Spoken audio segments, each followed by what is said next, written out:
দিলে আবার একটু আল্লাহকে দেখান তো। লিল্লাহি তাকবীর, নারায়ে তাকবীর।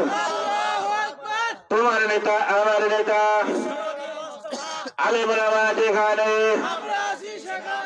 রামবাম যেখানে, ঠিকই বলছেন, আমরা তো ওখানে আছি।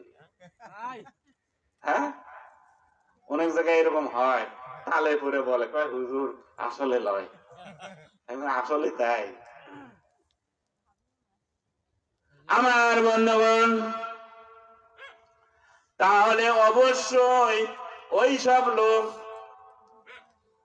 যারা চারটি উপমা তারা কোরআনের কথা তারা মানবে না, তাদের ব্যাপারে আল্লাহ রাব্বুল আলামিন বলেন অবশ্যই তাদেরকে হিসাব দেওয়া লাগবে। প্রত্যেককে আল্লাহ রাব্বুল আলামিন কর্মের সম্বন্ধে হিসাব নেবে। তাহলে এখানে কয়টি বস্তু, বিষয়বস্তু?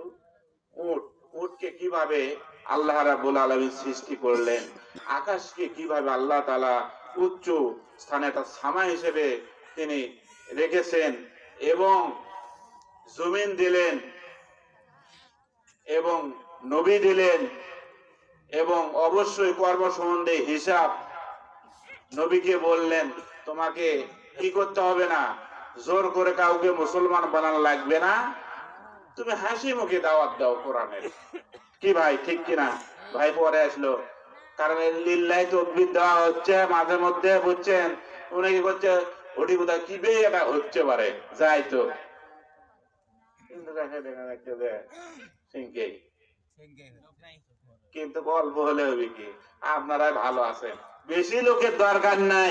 আল্লাহ রাব্বুল আলামিন বেশি লোক চান না, অল্প লোক চান, কারণ বেশি আমলে জান্নাত না, অল্প আমলেই জান্নাত। জোরে বলেন না সুবহানাল্লাহ।